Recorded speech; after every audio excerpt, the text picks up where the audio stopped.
ഇന്ന് ഡിസ്കസ് ചെയ്യാൻ പോകുന്നത് difference between bill of exchange and promissory നോട്ടാണ്.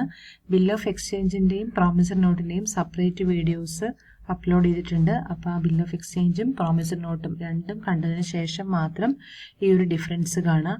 നമുക്ക് എന്താണ് bill of exchange, promissory note എന്നുള്ളത് ക്ലിയർ ആയതിനു ശേഷം മാത്രം ആണ് ഈ ഒരു ഡിഫറൻസ് കണ്ടാൽ നിങ്ങൾക്ക് ക്ലിയർ ആവുള്ളൂ. ഓക്കെ, നമ്മൾ ഓൾറെഡി എല്ലാ പോയിന്റ്സും രണ്ട് ബിൽ ഓഫ് എക്സ്ചേഞ്ചിൻ്റെയിലും പ്രോമിസറി നോട്ടിലും കണ്ട എല്ലാ പോയിന്റ്സിനെയും നമ്മളൊന്ന് സോർട്ട് ചെയ്ത് നമുക്കൊരു കോളം വൈസ് ആയിട്ട് നമ്മൾ സോർട്ട് ചെയ്തിരിക്കുകയാണ്, കമ്പയർ ചെയ്തിരിക്കുകയാണ്. അപ്പോൾ ആദ്യം തന്നെ നമുക്ക് നമ്മുടെ ഫസ്റ്റ് കേസ് നമ്മൾ പ്രോമിസറി നോട്ടിൻ്റെ അത് വെച്ച് നമ്മൾ പറഞ്ഞു പ്രോമിസറി നോട്ട് എന്താണെന്നുള്ള കാര്യങ്ങളൊക്കെ ആ വീഡിയോയിൽ കണ്ടു. അതുപോലെ തന്നെ ബിൽ ഓഫ് എക്സ്ചേഞ്ചിൻ്റെയും നമ്മളതുപോലെ കുറച്ച് കാര്യങ്ങളൊക്കെ നമ്മൾ മനസ്സിലാക്കി. ഇനി നമുക്ക് ഫസ്റ്റ് പോയിന്റിലേക്ക് കടക്കാം. ബിൽ ഓഫ് എക്സ്ചേഞ്ചും പ്രോമിസറി നോട്ടും ഡെഫിനിഷൻ്റെ ബേസിൽ എന്താണ് അതിൻ്റെ ഡിഫറൻസ്. ഓക്കെ, ഫസ്റ്റ് തന്നെ ബിൽ ഓഫ് എക്സ്ചേഞ്ച് എന്ന് പറയുന്നത് ഒരു ഡയറക്ഷനാണ്. നിങ്ങൾ പറഞ്ഞു ഒരു തേർഡ് പാർട്ടി അവിടെ ഉണ്ട് എന്ന് പറഞ്ഞു, പേ എന്ന് പറയുന്ന ഒരു തേർഡ് പാർട്ടി അവിടെ ഉണ്ടാകും. അതുകൊണ്ട് തന്നെ ഒരു ഡയറക്ഷൻ ടു പേ ആണ് ബിൽ ഓഫ് എക്സ്ചേഞ്ചിൽ. അതേസമയം പ്രോമിസറി നോട്ടിൽ ഒരു പ്രോമിസ് ടു പേ ആണ്. പേരിൽ തന്നെയുണ്ട്, it's a promise to pay. Then bill of exchange mention ചെയ്തിരിക്കുന്നത് നെഗോഷ്യബിൾ ഇൻസ്ട്രുമെന്റ് ആക്ട് 1881, രണ്ടും ആ ആക്ടിൽ തന്നെ വരുന്നതാണ്.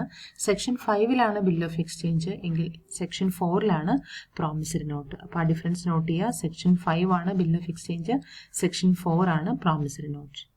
ദെൻ ഇഷ്യൂഡ്, ആരാണ് ഇഷ്യൂ ചെയ്യുന്നത്? ബിൽ ഓഫ് എക്സ്ചേഞ്ച് ഇഷ്യൂ ചെയ്യുന്നത് ആരാണ്? അതേസമയം പ്രോമിസറി നോട്ട് ഇഷ്യൂ ചെയ്യുന്നത് ആരാണ്?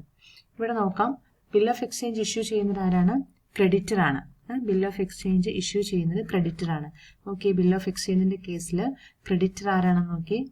ക്രെഡിറ്റർ എന്ന് പറയുന്നത് ആരാണ്? സെല്ലറാണ്.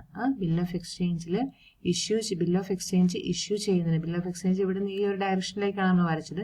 ക്രെഡിറ്റർ ആണ് ഇഷ്യൂ ചെയ്യുന്നത്. ക്രെഡിറ്റർ എന്ന് പറയുന്നത് സെല്ലറാണ്. ഓക്കെ, പ്രോമിസറി നോട്ട് ഇഷ്യൂ ചെയ്യുന്നത് ആരാണ്? പ്രോമിസറി നോട്ട് ഇഷ്യൂ ചെയ്യുന്നത് ബയറാണ്. ബയറാണ് പ്രോമിസറി നോട്ട് ഇഷ്യൂ ചെയ്യുന്നത്. അതുകൊണ്ട് നമുക്ക് പറഞ്ഞു ബയറിനെ നമ്മൾ മേക്കർ എന്ന് വിളിക്കും. പ്രോമിസറി നോട്ട് ഇഷ്യൂ ചെയ്യുന്നത് ബയറാണ്.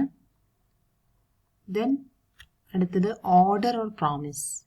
ബിൽ ഓഫ് എക്സ്ചേഞ്ച് എന്ന് പറയുന്നത് ഓർഡർ ആണ്. അതേസമയം പ്രോമിസറി നോട്ട് എന്ന് പറയുന്നത് ഒരു പ്രോമിസ് ആണ്, ഒരു പ്രോമിസ് കൊടുക്കുകയാണ്. Then dishonouring of instrument. Dishonouring of ഇൻസ്ട്രുമെന്റിന്റെ കേസിൽ ബിൽ ഓഫ് എക്സ്ചേഞ്ചിൽ notice serve to all the concern parties involve in the transaction on the dishonouring the instrument.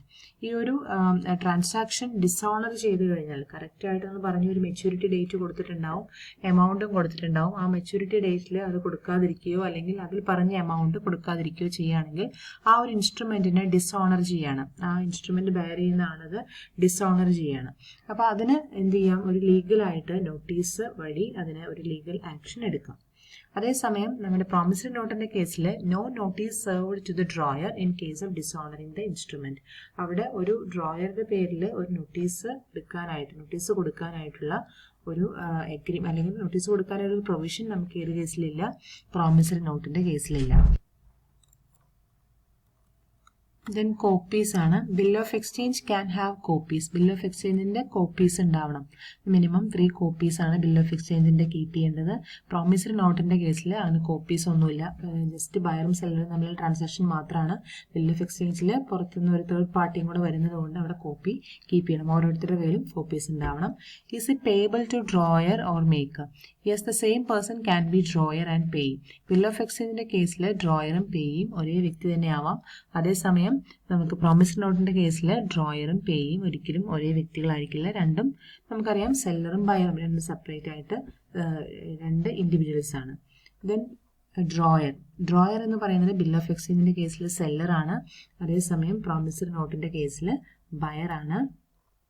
Then parties involve.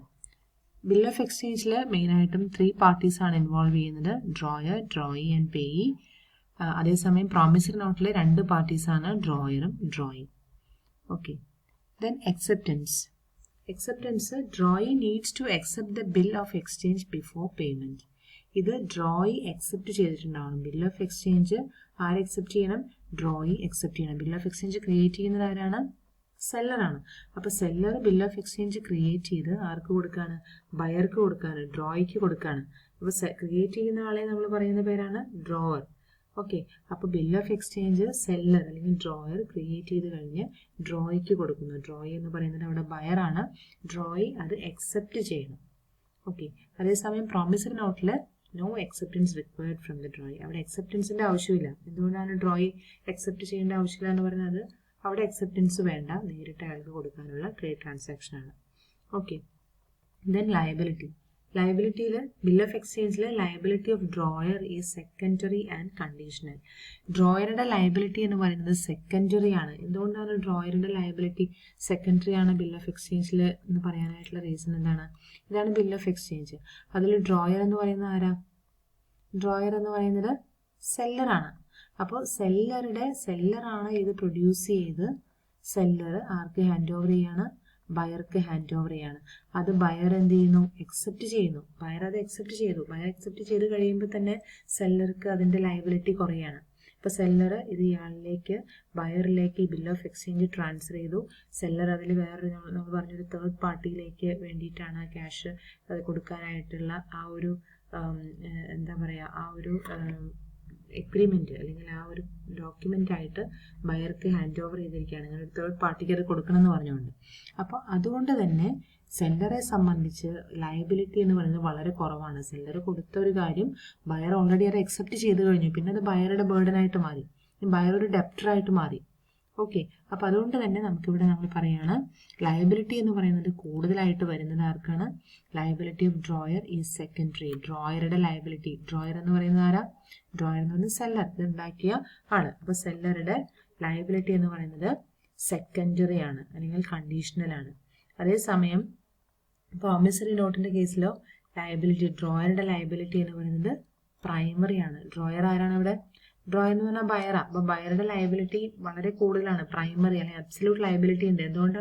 അയാൾ തന്നെയാണ് ആ പ്രോമിസ് കൊടുത്തിരിക്കുന്നത്, അല്ലേ? ഡ്രോയർ തന്നെയാണ് ആ പ്രോമിസ് കൊടുത്തിരിക്കുന്നത്. അതുകൊണ്ട് തന്നെ ഡ്രോയർക്ക് ലയബിലിറ്റി കൂടുതലാണ്, പ്രൈമറി ലയബിലിറ്റി ആണ് ഏത് കേസിൽ? Promise to pay. ഓക്കെ, അപ്പോൾ നമുക്ക് മനസ്സിലായി. അക്സെപ്റ്റൻസിന്റെ കേസ് നമ്മൾ പറഞ്ഞു drawee needs to accept the bill of exchange before payment. Drawee accept ചെയ്തിരിക്കണം. ബിൽ ഓഫ് എക്സ്ചേഞ്ച് ആര് അക്സെപ്റ്റ് ചെയ്തിരിക്കണം? ഡ്രോയി അക്സെപ്റ്റ് ചെയ്തിരിക്കണം.